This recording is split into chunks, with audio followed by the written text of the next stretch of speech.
यथाग्नेर्दाहिका शक्तिः रामकृष्णे स्थिता हिय सर्वविद्यास्वरूपां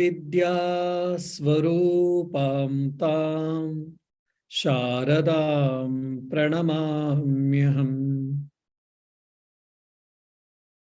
Just as the burning power of the fire is existing in the fire, similarly, she is residing in Lord Sri Ramakrishna.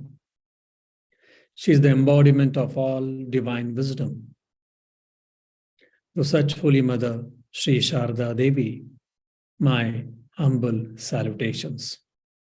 Om, peace, peace, peace. Dear devotees, the second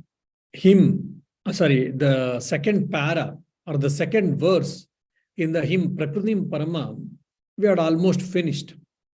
But still I thought some more thinking or discussion on this particular verse is required. Especially Moha Gatan, one who is devoid of delusion.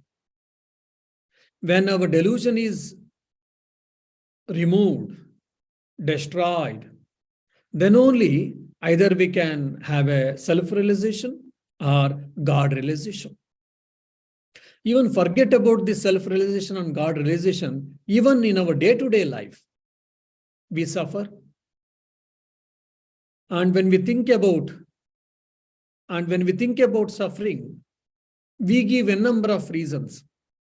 That is because of my parents, because of children, husband or wife, our colleagues, our neighbors, etc., etc.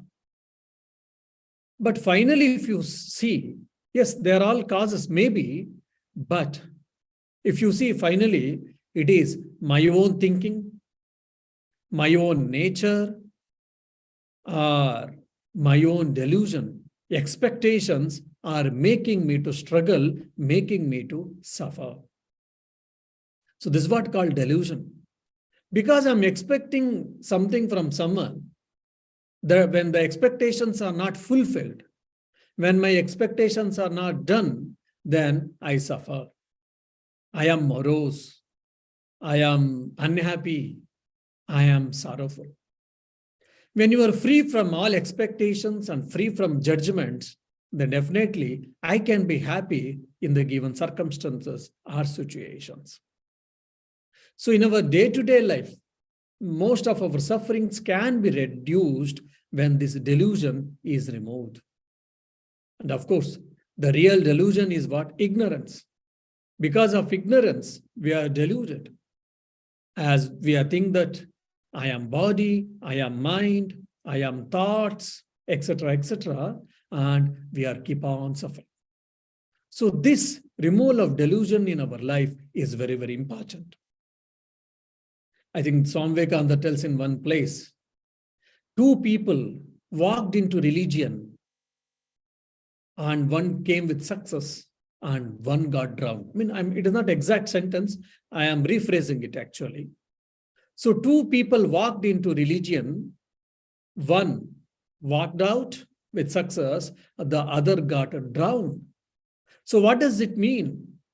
Many of us, we would like to become monks or self-realized people, or we would like to have a God realization and whatnot. And even in mundane life, we have got a lot of ambitions, goals, etc., etc. But many of us, we get drowned. We are not able to achieve. Why? Because of moha, because of this delusion. And this moha gatan, the devoid of delusion, is only possible in generally when we take surrender, when we surrender at the feet of divine.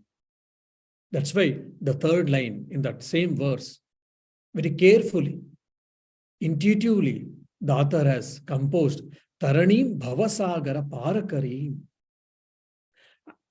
By your infinite grace only I can get away, or I can cross over this samsara chakra or samsara sagara, the ocean What is that ocean? It is called the ocean of birth and death. The cycle of birth and is called samsara bhavasagar. So, O Mother, I am taking shelter at your feet, divine feet. Please protect me. Please bless me so that I will be devoid of delusion. My delusion will be removed, can be removed, shall remove. First point. The second thing is so that I can cross over this samsara. So this is what very important for all of us. There itself, in the second line, one important word the author has kept. What is that? Sutan. I am your son. So you can say son or you can say daughter. Both you can take, or you can, there are different moods according to Bhakti Shastras. That is either son or daughter, or friend, or maybe servant master relationship, father and son or father and daughter relationship, or mother and son, mother daughter relationship. Two. The third is friend relationship. The fourth is husband and wife relationship. So these are the different types of relationships which we can establish between a devotee or oneself with a God. So here this Sutan, this this suggests this mode of relationship, at a mode of relationship which we can establish with the divine. One relationship at least is very important for all of us so that our spiritual practice can be quickened, it can be streamlined. Either you can think you are the son or daughter of the God, or the friend, or you are the father or mother of the God, just like Yashodha or Kausalya, Mother Mary, like. That is the relationship. Or you are the wife or the husband of the God, or you are the servant of the God. So some relationship, some mode of relationship, bhava, which is called, with mood, it has to be taken and it has to be put into practice. You can practice all relationships at any point of given time, at any given point of time, no doubt, but some relationship is very, very important. Among these 5 relationships, one relationship we should take it and we should keep it on, practicing it more and more so that our spiritual practice will be, can be deepened. And also very important is Sutan. When I feel that I am the son of you, I am the daughter of you, that gives the tremendous confidence for us to face the struggles. Holy Mother herself has said, when you are in distress, just say that I have a mother. What a great promising statement from the universal mother. So when we are in when we are in stress, when we are in problems, we can remember all this divine statement, then it can give tremendous support, mental support, emotional support. And I will take 2 examples from Sri Ramakrishna's life. Then you will be able to understand how important this. Hruday Ram, he was one of the relatives of Sri Ramakrishna. When Sri Ramakrishna came to Dakshineshwar as a young chap, just in little time, even Hruday Ram also came. And the age difference was not much actually, maybe 3-4 years difference age gap. And Hruday Ram was very happy with Sri Ramakrishna because Sri Ramakrishna's maternal aunt's son was Hruday. Both were good friends, same age group, both were good friends, they were going well together. When Sri Ramakrishna started practicing his spiritual practices intensely, Hruday looked after him very well. Day in and day out, for 12 years, he served Sri Ramakrishna. If Hruday was not there during that time, probably Sri Ramakrishna was not able to stay back or was able to leave. Because Sri Ramakrishna had lost all his body consciousness most of the time. He was immersed in sadhana. Hruday used to look after him, he used to take care of his physical needs, and he used to force him to take the food, and he used to take care of his room, clothing, everything. Without Hruday, probably Sri Ramakrishna would not have been lived actually in physical body. Such a great contribution is there from Hruday. And imagine for 12 years, a great person who has practiced different type of spiritual practices, He was the witness for all these things. I mean, such a real blessed person, this Hruday. And even we can see, whoever studied Hruday's life, we know that because of the proximity of Sri Ramakrishna, living with Sri Ramakrishna, etc., even sometimes Hruday also started feeling that spiritual fervor in him, spiritual feelings in him. And he tried to practice some meditation and all. Sometimes he also lost the external conscience, all these things. But it didn't stay for a long time. And it so happened afterwards, when people started coming and they started showing their respects to Sri Ramakrishna, and when they were bringing some gifts to Sri Ramakrishna, maybe some vegetables or fruits or just one or two, cents, when they tried to give to Sri Ramakrishna, Hruday used to feel that it is all for him and is to snatch away and is to scold Sri Ramakrishna. Oh, you say you are a sadhu and you are taking all these things. And basically it was a mental torture for Sri Ramakrishna. Sri Ramakrishna had to live in a fearful way. Finally, Hruday was kicked out because of his some mistakes. Who stayed with Sri Ramakrishna in his important time, 12 years, he served the God, he served the Lord, he served the incarnation. And finally, he ended up with the hypocrisy. And finally, he ended with the dominating the Lord himself. And he created a blunder, he made a blunder, and he was kicked out from the Dakshineshwar temple complex. See, probably he never felt that I am the son or I am the devotee, and he never recognized the greatness of Sri Ramakrishna, the incarnation. That's the reason he couldn't get the spiritual benefit or materialistic benefit even, or psychological benefit, or spiritual progress to the larger extent. He lived in the source of spirituality, but he couldn't get benefit of it to larger extent, or he couldn't make use of it. The other extreme example, Girish Chandra Ghosh. We know that he used to go to prostitute house, he had a smoking, he was a chain smoker, he's a chain drinker, all these things. And he came to Sri Ramakrishna. Couple of times he also abused Sri Ramakrishna with very foul language. Devotees even scolded. Devotees prayed to Sri Ramakrishna that you should never meet Girish Chandra Ghosh, or we should never allow Girish Chandra Ghosh to come to Dakshineshwar henceforth. Why? Because he behaved in such a bad way. But Sri Ramakrishna, because of his compassion, infinite compassion, he forgave him and he welcomed him. Once it so happened, Sri Ramakrishna told to Yogin, young boy, please go. And I need something, so you inform Girish Chandra Ghosh. Girish will give that particular thing and you bring it back. And Yogin went and he told to Girish Chandra Ghosh, look, Sri Ramakrishna wants a particular thing. He asked me to inform you and to get from you. Girish Chandra Ghosh said, okay, fine, wait. And he called his servant and he gave money and he asked him to, he asked his servant to go to a shop and to bring that particular thing. Meanwhile, this Girish Chandra Ghosh, again, he consumed liquor and that intoxication is there. In that intoxication, unfortunately, again he started scolding Sri Ramakrishna with very bad language. Now, Yogin was under fix. Whether should I stay there or should I get away? Because he doesn't want to hear all these things. And Sri Ramakrishna is his guru. He should not listen to his guru's ninda, criticisms.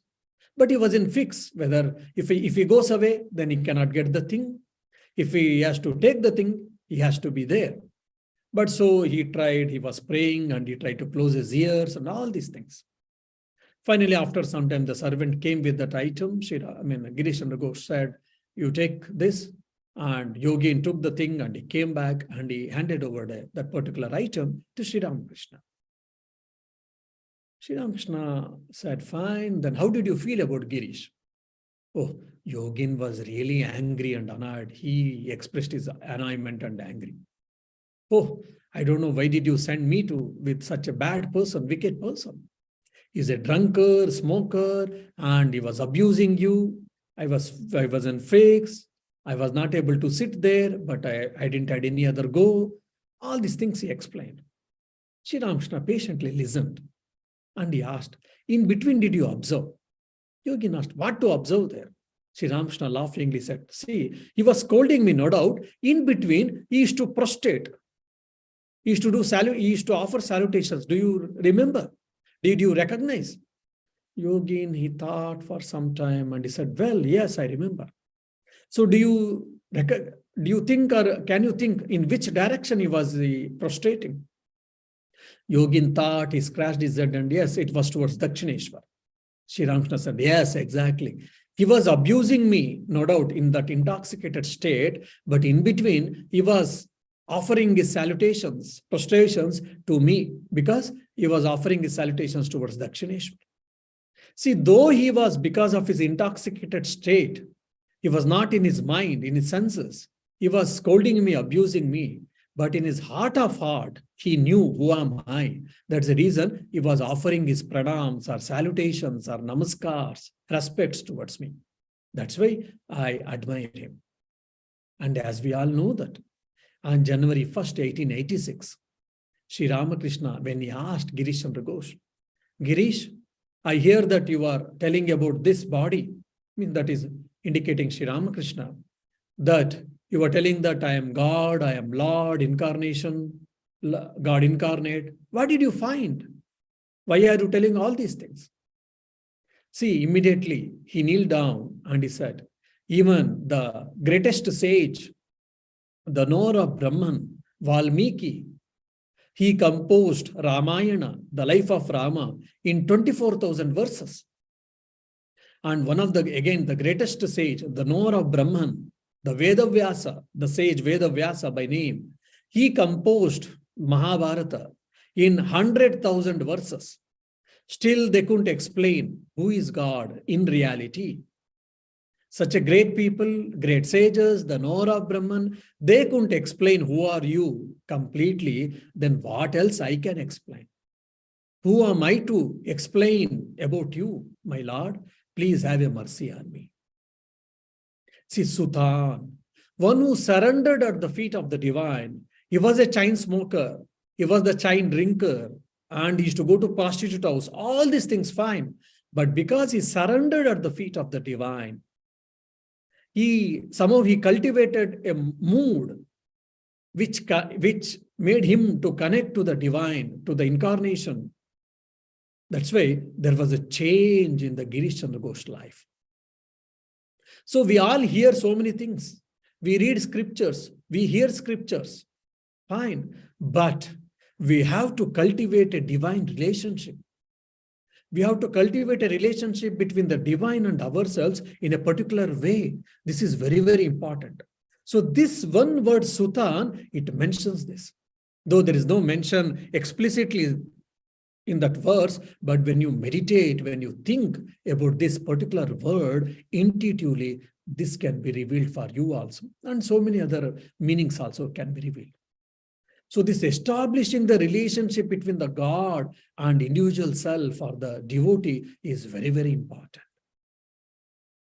Like son and mother relationship or daughter and mother relationship, or the relationship between friends, relationship between master and servant, relationship between mother and son or daughter, relationship between husband and wife or wife and husband.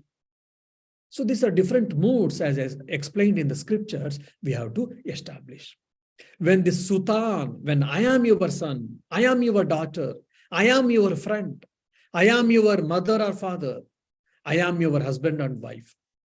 So this one relationship, if we can develop with the God and if it can be deepened, then what happens? Mohagata will be devoured of the delusion. Because this moha is very, very strong in all of us.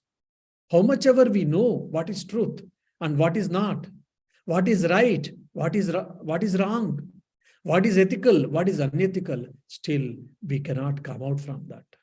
We will not be able to get out from that. So that's why Shri Krishna says in Bhagavad Gita, Daivi Hesha Gunamayi Mamamaya Duratteya Mameva ye prapadyante mayametam tarantite. This whole Maya, this delusion has been created by me, no doubt. But it is very difficult to cross over. One who takes shelter at my feet, then I will help them to cross over this delusion or this Bhavasagara or this Samsara Chakra. So we have to take the shelter at the feet of the Lord. I think there is also a funny story with regarding to Buddhist monastery. I will tell you, probably you'll be able to understand. Moha Gatan, how important and how difficult. Once in southern part of India, there was a small monastery, Buddhist monastery. Somehow, in a very less time, maybe a month or two, good amount of youths joined the monastery to become monks or bhikkhus. They say in Buddhist, they say bhikkhus. So to become a monks, they joined. Since they were very many, or they were in good in number, the pontiff, the Lama or the pontiff thought, I will not be able to manage all of them, managing them, training them, taking classes, etc. So he wrote a letter to one of his monastery, which was in northern part of India, that there are so many novices have joined. They would like to become monks, bhikkhus in our monastery. And you have got a good number of monks, bhikkhus in your monastery, as I know. Will you mind to send one ideal monk, ideal bhikkhu to our monastery? The letter was written.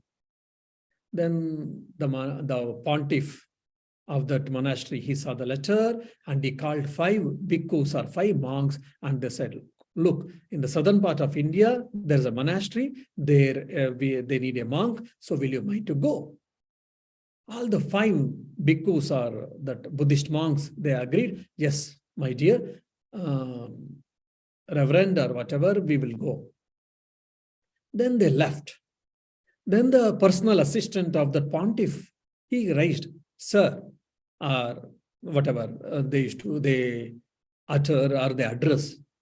The pontiff of the southern part of the India, that is from Buddhist monastery, he asked only 1 monk, but you are sending 5 monks. Why? Then this senior monk or the pontiff, he laughed and said, look, just wait and see what will happen. Then the 5 monks with all happiness, they started their journey. In the olden days, they had to walk. So on foot, they were going. So just they traveled little distance and they entered a village, and there they got alms and they were having the food. Suddenly one fellow came and said, my dear sir, there was a priest here. The priest has died. So in this Buddha's temple, there is no one else to perform the worship and sermons and others. So because since you are 5, so will you mind one of you to stay back here and continue the worship? We will take care of your lodging and boarding expenses and etc.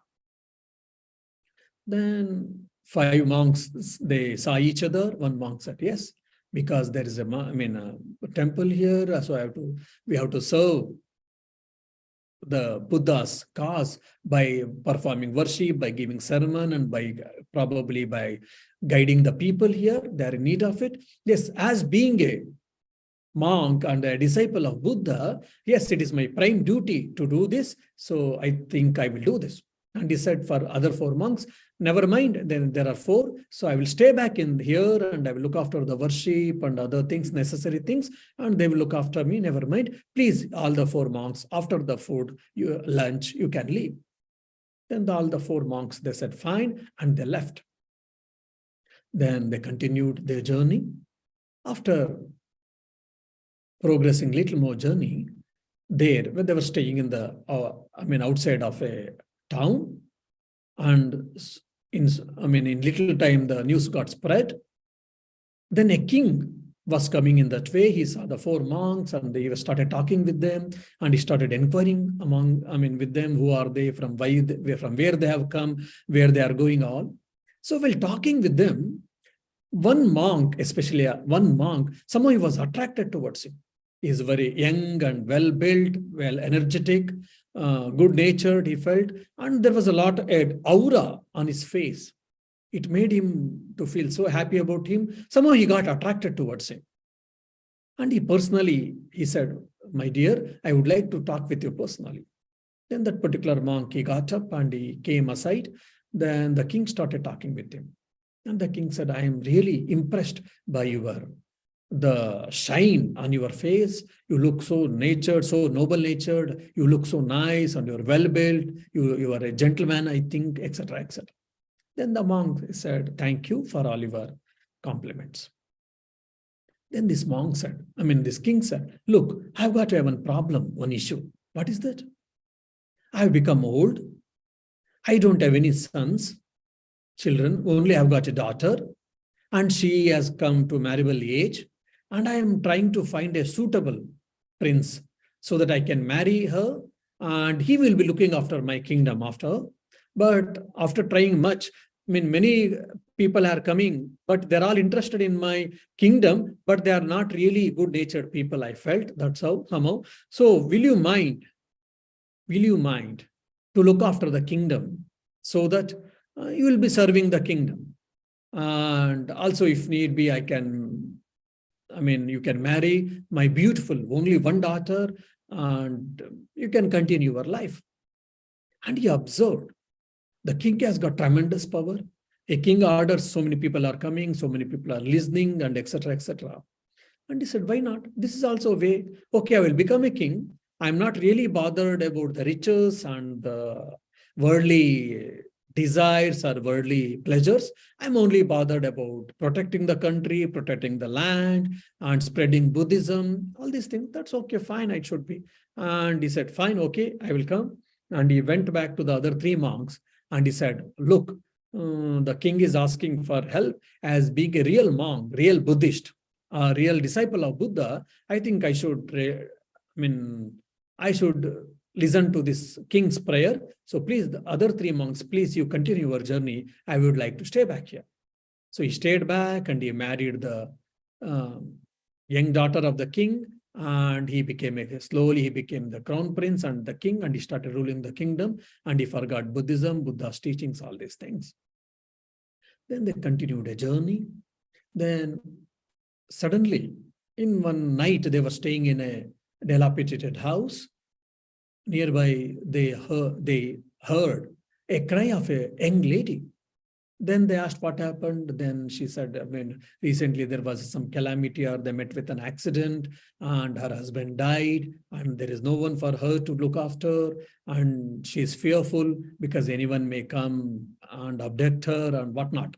So many security issues she had, and she expressed that. And among the three monks, one monk felt, as being a real disciple of Buddha, I should protect her. I should take care of her, definitely. Because a living being is suffering, then I should try to help her to eradicate, to remove the suffering. That's what Buddha has said. As I, being an ardent disciple of Buddha, I should take care. Saying that, he told to other two monks, so please, you continue your journey. I will look after this young lady. And he started looking after, probably he married also in due course of time. The other two continued. And one in particular village, the villagers came and said, look, here in few years before, the majority were Buddhists. Because of some reason, somehow, again, they got reconverted to Hinduism. Because they were all Hindus, they became Buddhists, and afterwards, again, they have been reconverted to Hinduism. Now, the number of Buddhists are getting declined here, and we don't have any monk, or we don't have any a good preacher who teaches Buddha's teachings here. So, among you, why don't you stay? And we will look after you. Why don't you give sermon? Why don't you conduct worship and all things, so that Buddhism can be restored, or it can be spread. Then among the two monks, one monk, he got up and said, yes, I am an ardent disciple of Buddha, and spreading his teachings are very important, prime important, and Buddhism has to be protected for a good cause. Yes, I would like to stay back. And he told to his fellow brother monk, please, you continue your journey. And he stayed back and he started his work. And that finally, that only one monk, he went back and he reported to the monastery, and that pontiff wrote a letter to the the monastery which was situated in the North India, that yes, one monk has been reached. One monk has reached. Thank you. Then the letter was shown to the secretary, the personal secretary or assistant, and both started laughing. So 5 monks started their journey to go to particular monastery in the southern part of India, from northern part of India. Finally, only 1 monk reached the destination. And the 4 monks, they got dropped. It may be for good cause, it may be for noble cause, or for whatever the reason, but their destiny was to go to the particular monastery, to serve that monastery, but in between they left for some things. This is what happens in all our cases. I would like to become monk. Some of us, we can become, some of us not. I would like to become a doctor or engineer or a spiritual aspirant. I want to do this. I don't want to do this. I want to achieve this. I don't want to achieve this. All this type of thinking, ambitions, ideas, desires, planning, we have got. But very few of us, we reach our targets. Very few of us, we make our desires into the fact. Most of us, we are not. Why? Because of moha, because of delusion, or because of the weakness of the mind. So when we take shelter at the feet of the divine, then what happens? Moha gatan. He will be free from the delusion. I would like to do good to the world. I would like to improve the world. I would like to teach to the world. I would like to give sermons to the world. Even that type of desire is also can be a bondage, can be binding for us. So that's why moha gatan is very, very important. Once that is happened, moha gatan is achieved, then wherever I'm staying, in whatever walk of life I am there, whether I'm married or unmarried, whether I'm a business person or a monk or a political entrepreneur, it doesn't make much difference. I can be blissful and I can be happy. So moha gatan is very, very important. When it happens, sutha. So we should establish the divine relationship between the divine and individual self or a spiritual aspirant. Then what happens? Taranim bhavasagara parakarim. So I've taken shelter at your divine feet, lotus feet. Please help me to cross over this samsara, with this cycle of birth and death. Then what happens? I will attain that eternal peace. I will attain that eternal bliss. And he also gives a reason why I am taking shelter at your feet. In the 3rd verse, beautifully, he tells that though my real nature is what? Satyam, Gnanam, Anantam, Brahma. My real nature is what? Truth or existence. Then Gnana, pure awareness, pure consciousness. Or Satyam, Gnanam, Anantam. I am really infinite. My real nature is blissful. But still, I am bound. I am deluded. Why? Vishayam kusumam parirutya sada. Because I am always, entangled in this sense pleasure, seeking the sense pleasures. And they beautifully, they give the example of the bee. The meaning of this line, Vishayam kusumam parirutya sada, is renounce my mind be the sense flowers of earth. So the mind is compared to the bee, honey bee like. And the world is compared to the honey or flowers. The honey bee is always busy. It goes to the flower and it tries to suck the nectar and it comes and again deposits on the honeycomb. And again it goes back and it tries to get the, the nectar from the different flowers, and again it comes and it tries to deposit on the honeycomb, and it is so busy, and at a few days, in a month or so, it gets died. So here also the mind is compared to the honeybee. So just the honeybee is continuously doing something. So our mind is also continuously restless. It is fickle mind. It is so restless, you cannot control it. And this bee is doing so many things and it is getting trapped also sometimes. Where there, as we all know that there are some biological flowers. If you go into that flower, especially, you will begin to the trap, the particular flower or leaf gets covered and the bee gets in and it gets died. And that's how it becomes the food for that flower or for that particular plant. So similarly, our mind is also it is trapped in the sense objects or in the sense pleasures, seeking the sense pleasures. That's why it is almost poisonous. Though it is poisonous, we don't understand. We feel that it is nectar-like, and we are getting entangled in the sense pleasures or in seeking sense pleasures. That's why we have become weak-minded. I thought or I desire to get up at 5 o'clock, but I am unable to get up. I thought I will not, seek much of the sense pleasures. I would like to seek divine pleasure or divine happiness, but I am unable to do. Why? Because my mind is trapped in these sense pleasures or seeking sense pleasures. So mind is compared to bee, and that bee also it is symbolically represents, it is a black color. So what this black color represents? Again, darkness, again, ignorance, wrongdoings, all these things. So bee is constantly, it is very busy, it is constantly trying to collect the nectar and deposit in the honeycomb. So similarly, the mind is also terribly restless. It is fickle and it is always going towards the sense objects. So that what happens? It gets died. Yes, this human life is a wonderful opportunity.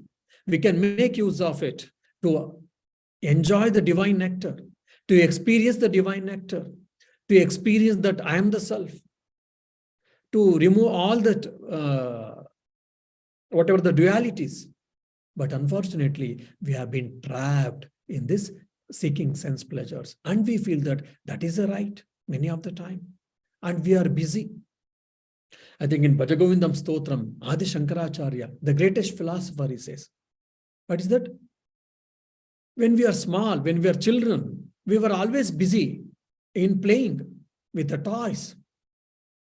And when we grow up little, when we get into adolescent and adult, we are always attracted towards the opposite sex. So to get it and enjoying it, we are busy.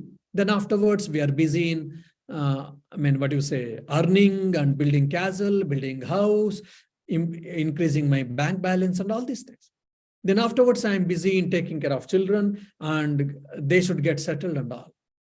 So then when I become old, I thought I should now contemplate God, but my body, my mind, my tendencies, mental tendencies, nothing of them are allowing me to do that. I am physically weak. I mentally have become weak because of my habits. I'm not able to, though I wish to think of God, think of spirituality, I'm not able to think of spirituality.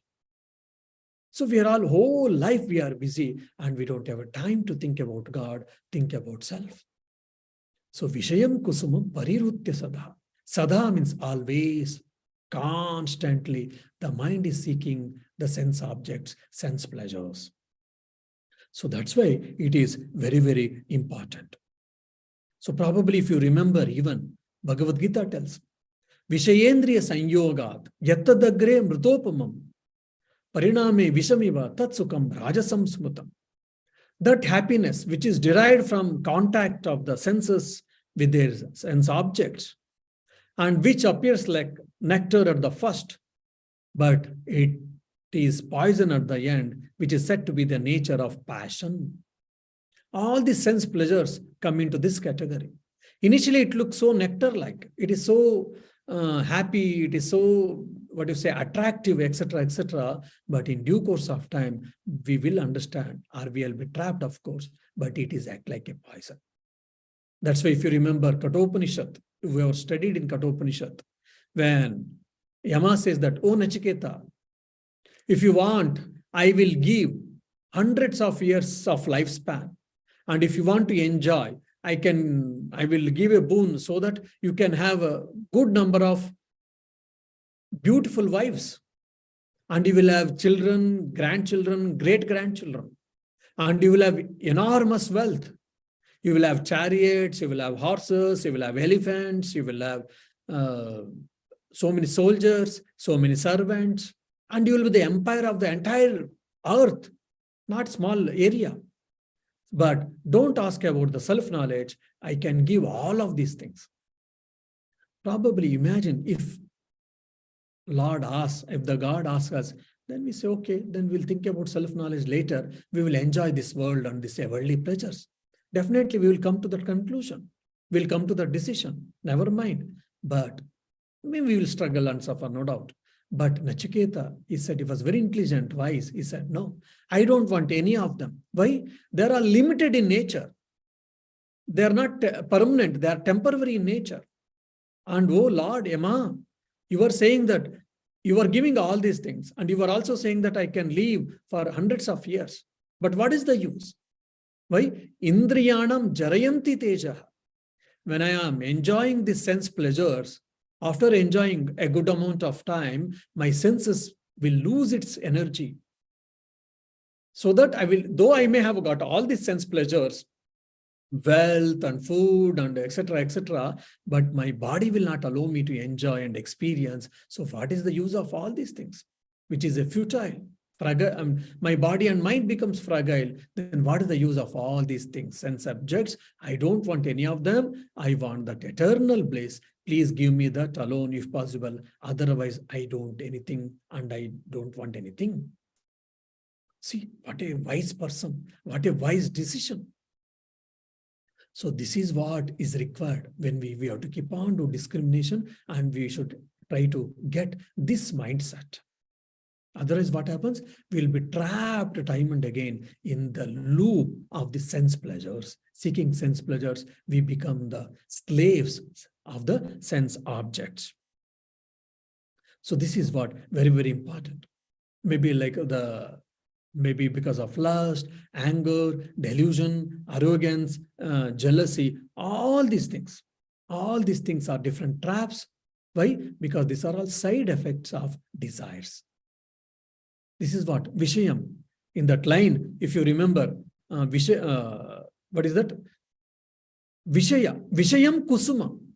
Vishaya. So the flower is referred to the sense objects. Sense.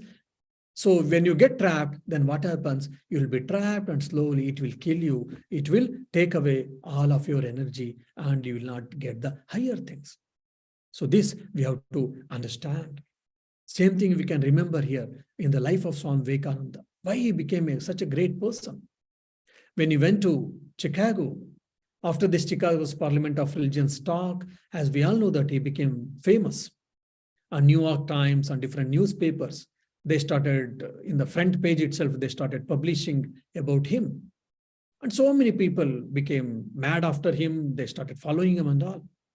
Among them, Swamiji was, that time he was 30 and 30 plus, young, well-built and young and energetic. So you can imagine body, mind, senses, everything will be very strong. And in generally, body and mind would like to enjoy the world, enjoy the sense pleasures. Generally, that is what the biological nature of the human being will be during that age.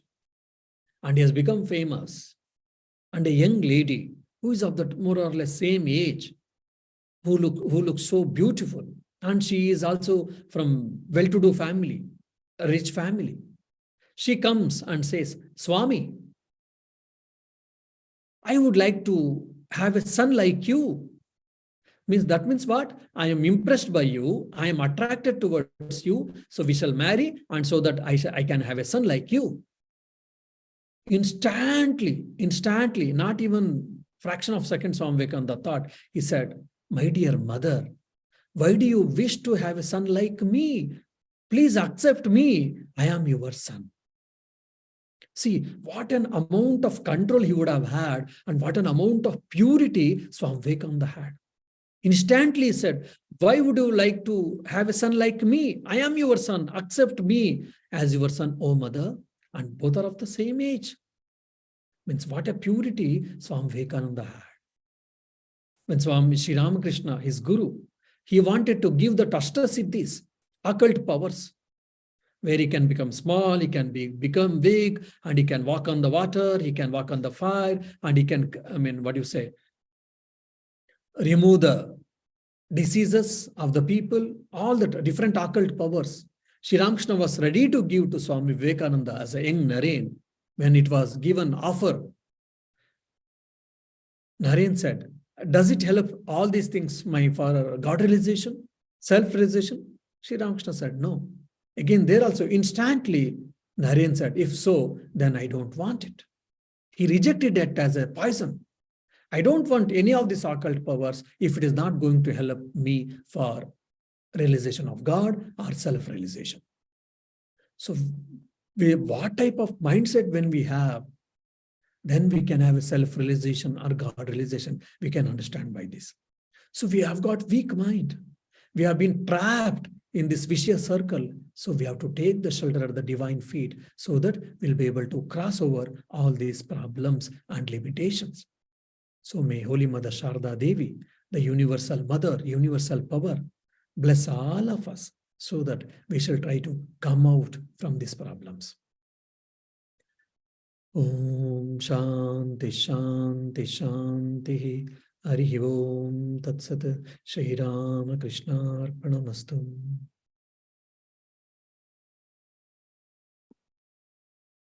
Yeah, any questions?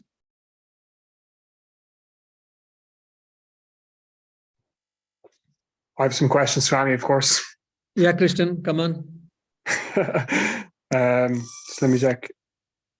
So you were saying that we get entangled in the world, just like with a story. But who is the one that gets entangled? Is it the ego, the mind, or is the self actually entangled? Yes, you are beautiful. So it is ego of the mind. Self cannot be entangled, actually. Self cannot get entangled. It is a subject. It is never the object, isn't it? So what is getting entangled? You can say mind or you can say ego. Right. Ego or mind is getting entangled.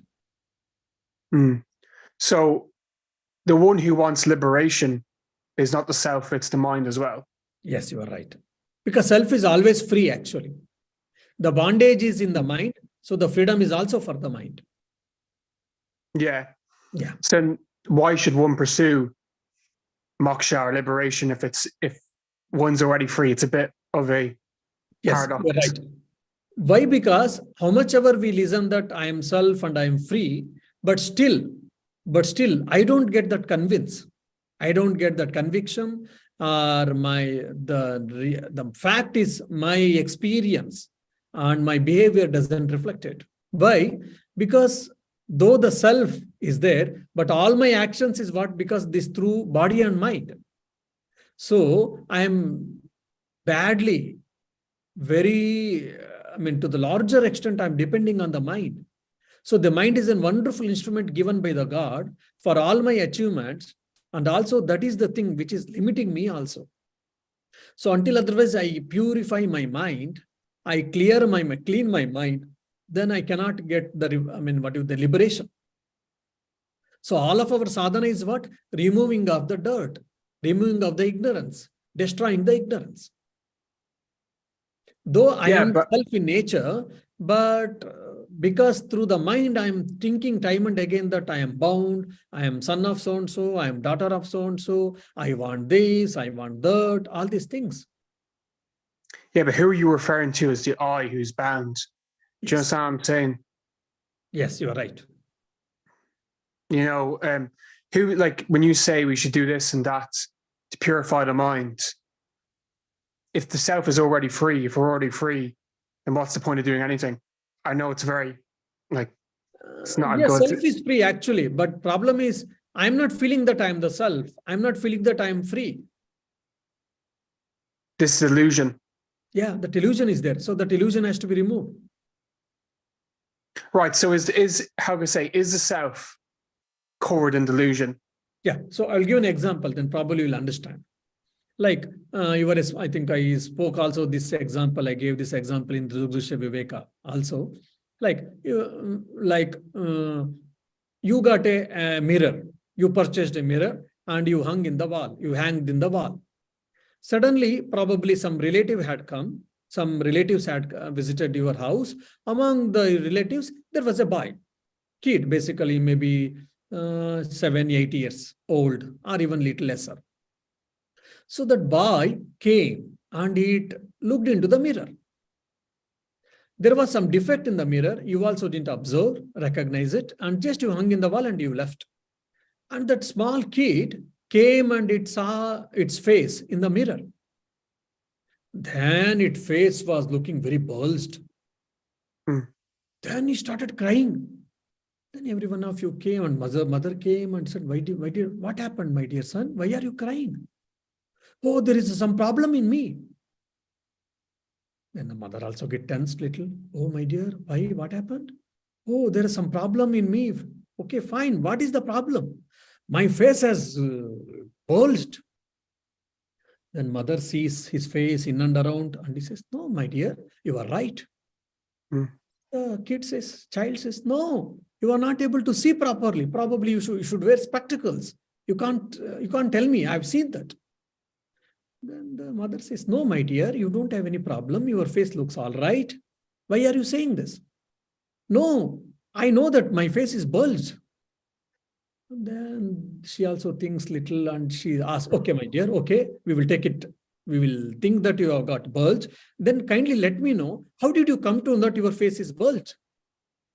Then he says, oh, that's all. I went into the room and I saw myself in the mirror. Then I could see that my face is bulged.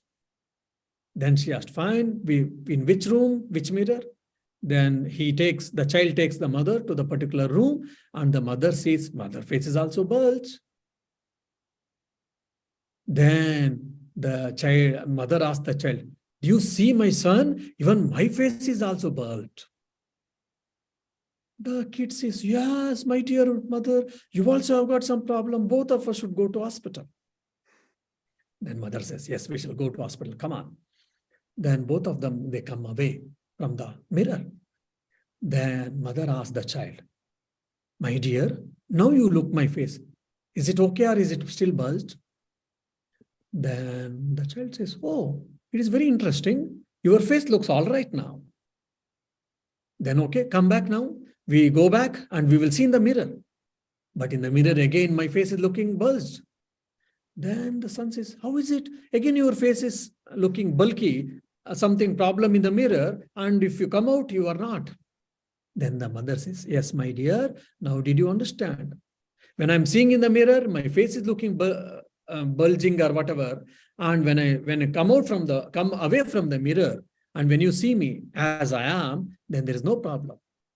Did you understand? He said, yes. So similar case is also with you. There is no problem in your face. You can touch yourself and you see, but the problem is in the mirror, not in your face. Did you understand? Then the yes, okay, the problem is in the mirror, not in me. I understand. So if we're using that story, the analogy, the child is the self and the mirror is delusion or ignorance. The mirror is mind. The mirror is mind and the child is oneself. So the self thinks it's the body and the mind, but it's not really. Yes. So I'm saying is the self is, how to say, is affected by this, what we call delusion. Self is not affected actually. Mind is affected. Body and minds are affected actually. Self is not affected at all. But is the self not the child in that analogy? And the yes. child, yes. So the child was affected. Yes, you are right. Yeah, yes. Again, you can't expand the example. You have to restrict the example, and you have to know the purport or the essence from the example, whatever you're supposed to do. See, so yes, self is not really affected, but it feels that it is affected. Just like child was never affected, but child was feeling, assuming that it is affected. So similarly, even oneself is feeling that I am bound, I am affected. So to remove the delusion, I have to clean my mind. That's all of my sadhana. Understand. Delusion or ignorance or whatever. And what is this ignorance or delusion exactly? Yes, just like in the child's that my face is bulged. Yeah, but is there a name for it? Because is it what ignorance with the child? So similarly, in my case is what I am bound. I am doer, I am enjoyer, I am sufferer. I have done this, I have done that. Like if you see little old people, Dharmet, please don't take it personally. So they will keep on saying that, oh, in your age, I did this, I did that, I have done that, all their accomplishments, they will be telling, they'll be boosting. So they're feeling that it is all done through them because of them. It is only body, mind did fine. But if I feel that I am the self, I'm neither the doer nor the experiencer. Yeah, I understand. But my question is, what exactly is this delusional power? Is it God? Is it, what is it? What is it? Is it a Shakti? I don't know. Is this like Yes, an it is a evasive Shakti. question? It's a bit. Yes, it is a power of God. It is a power of God, which is called Shakti. Yes. You can say Maya or Shakti, both are one and same. Yes, it is a Shakti. But is it the That's why Lord? we have to take shelter at the Shakti. Oh Mother Shakti, please have a grace on me, mercy on me, so that make free from this delusion. Yeah, but isn't in Advaita Vedanta, don't you say that the Brahman alone exists, Satchitananda? So what is this Shakti or this Maya? So the Shakti is called, Brahman's power is called Maya. That is what we call Shakti. See, it's all terminologies. There's all different philosophies use the different terminologies. So whatever the Brahman calls Maya, which is a power, that itself is called by Shakti, as from Tantras or from Kashmir Shaivism, or from other theistic schools of Vedanta. They use it as a Shakti. That's all. See, even in the invocatory verse I used, Yathagner Dahika Shakti, fire and its burning power. So your Brahman is called what? God, Sri Ramakrishna, and the fire and burning fire, the burning power of the fire is what, like Holy Mother. Just like the fire and burning power cannot be separated. So similarly, Sri Ramakrishna and Holy Mother, in reality, they cannot be separated because it is like fire and its burning power. So if the fire is Sri Ramakrishna, the burning power is Holy Mother, means that is what, like Brahman and Maya, or Brahman and Shakti. So is Brahman Maya? Do you know what I'm saying? Because is there not a duality there? You know what I mean? There's Brahman and then there's Maya. Or are they one the same?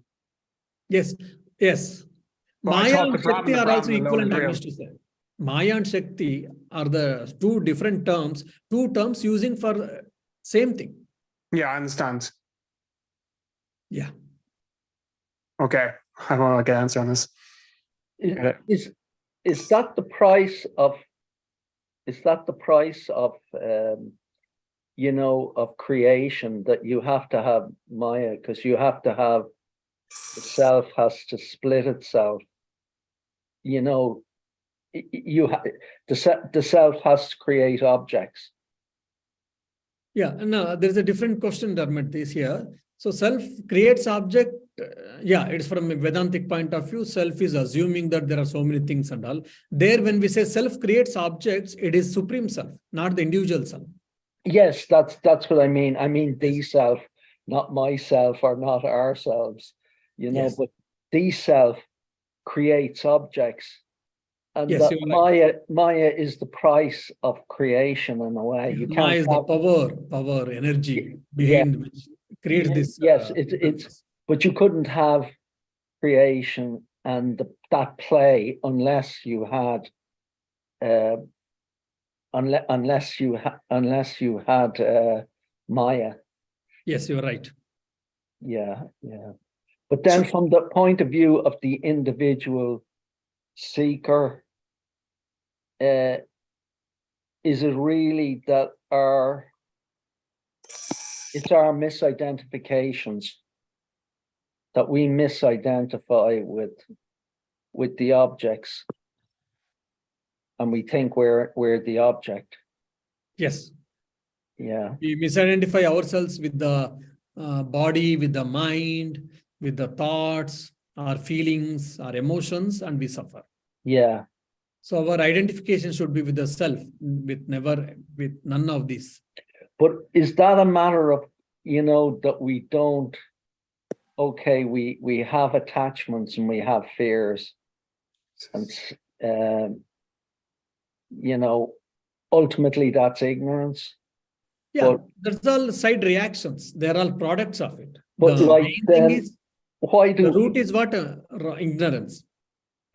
Is our seeing through, is our losing our attachments, losing our fears, is that down to our action, our sadhana, or is it divine grace? Yeah, by sadhana, what we will achieve is, we make ourselves fit to receive the divine grace. Yeah. Mm-hmm. We don't get the grace. So it's a two-way process. Yes. You know, we have to do something, and then the divine does something once we've done the sadhanas. Yes. The grace will flow. Yeah. Okay. Yes. Krishna, you want to ask something? Yeah. I just want to ask a question on in the Gita. I think it's chapter 2. There's a lot. Krishna talks a lot of emphasis on reputation. He talks about what people would think of Arjuna if he ran away from the battle. You say he's a coward. Why does Krishna put so much emphasis on reputation, on Arjuna's reputation? So first he told, see, you are the self, so you are never the doer or whatever. Then why are you thinking? Why are you crying that people will die and etc.? So he gave the highest philosophy that is called Atma Vidya, or the knowledge of the self, self-knowledge he gave. Then probably he understood that whether Arjuna is capable to accept it or to receive it. Then he came a bit down and he started explaining from the point of ethics and morality. See, you are a soldier. As per the soldier's duty, you are supposed to participate in the war. When there is a necessary, when the nation calls you for a war, you are supposed to participate in that. Whether you die or the opposite person will die, it is not your concern. So your duty is what? To participate in the war. So that is what your ethics. And that is what the ethics says, work ethics says. And that is actually morality also. And after explaining all these things, few shlokas, then Krishna felt probably even that you are not able to, whether he's able to understand or accept, because his mind was full of grief stricken. Then he thought probably, okay, even you see, even forget about self, forget about ethics and morality. Even you are known for your militant capacities and you are a, well-respected person in the society. If you don't do your duty properly, then you'll be blamed. So if you'll be blamed, then the blame is equal to death, according to Dharma Shastras. So you can't misbehave. You can't have any misconduct. You can't misbehave. So these are the different solutions given by Lord Krishna to Arjuna to make him understand and to follow his path or to follow his duty. So that is the overall philosophy there that we have to understand. Okay, understand. Thank you. Yeah. I just have one or one. Yeah, please go ahead. In the Gita, I'm reading the one by Swami Tapasyananda. He uses the term bharva and abharva. So Bhava and abhava. And he also uses sat and asat. What's the difference between the two? Bhava, abhava, And abhava, sat and asat. Yeah. Yeah. So yes, there are very close meanings, very near meanings, but it also depends on where it is used and in what context it is used. Like for an example, sat means what? It is an existence. Like I exist, you exist, cow exists, and Leafy River exists, Dublin city exists. So there is a called existence-ness behind all these things. That existence-ness is called the self. Okay. And asat means what? It doesn't exist at all. There is nothing called non-existence actually. It is only opposite to existence, but ideologically or intellectually we can speak about it, but you cannot say that, okay, a thing doesn't exist, a non-exist. It can imagine, but in fact, it is not there. So bhava and abhava also used in the sense of sat and asat only. But again, this bhava is also used in the time of emotions. For an example, in devotional literature, if it comes, bhava means what? It is a mood, which I was discussing in my lecture. It is a mood which I will try to develop a relationship between God and devotee. And abhava is what? Just a lack of it. Lack of it can a lack of money. So I've got an abhava of money and I've got a lack of power. So I've got the abhava of power or position. I got a lack of support. I have got an abhava of support. So abhava is even a general word, in a generic word that is called just I don't have that, devoid of it. Oh, okay. Yeah, but in contextually, when it used in a philosophical thing, it makes a different connotations and denotations. So probably we should try to understand in what context they are. So in what particular meaning they are using it. Okay. Yeah. Understand. Okay. Thank you. Sorry, what was the philosophical meaning of bhava? Abhava. Yeah, that's the lack. But Yeah, abhava is what non-existent. yeah, so yeah, non-existence doesn't exist because it's not an existent. But But there is a funny story, there's a funny thing. So based on this abhava itself, some theories have come in Indian philosophy. For example, a school of logic called Nyaya, a school of logic, they accept non-existence. They accept abhava. Because for example, Dermot, you are in your house. Okay, now, but you are not there in the ashram. Means there is a abhava of Dermot in the ashram. So it is also a positive entity. So that's why Nayayika says that though we should accept the abhava also a positive entity, and it is a one important thing to be accepted. That's what the school of logic accepts. Now, when it comes to Sankhya philosophy, when it comes to Vedanta, they don't accept, and they have got their own reasons, and they have got their own philosophies, own logics about it. So about this non-existence or abhava itself, few schools have come. So when you go deeply into philosophical studies and all, you will be able to understand, about this non-existence, one word, there are so many different ideas and different strands and different philosophical schools with diverse opinions.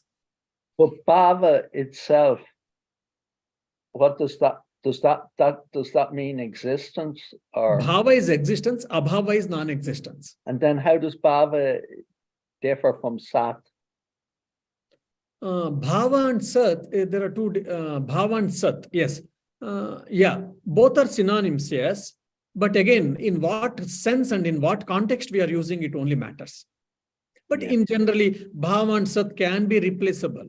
If you are using the Bhava with respect to meaning of Sat, existence, yes, it can be interused. Oh, yeah. Thank you. Yeah. But for an example, when you say your nature is called Sat Chitta Ananda, then you can't replace the word Sat with the Bhava there. It has its own limitations there. That's the reason. So where you are using this word, in what context is very important. Yeah, you need to know the whole language really for that. Yeah. I get it, yeah. But with Satchitananda, Satchitananda is one. So therefore, existence is consciousness, is bliss. Yes, That's exactly. Like there are no three things. There is only one thing, which we explain through this type of nature. That's all. Yeah. Satchitananda are not three. It's only one actually. Yeah. It's one. Yeah. It's the everything, but what we can't see. Yes. Only this. That's why it's samadhi. Yes. Yeah, because you've left the objects behind. The consciousness has, risen. Okay. Thank you. Thank you. Thank you, Swami. Okay. Thanks, Swami. Thank you.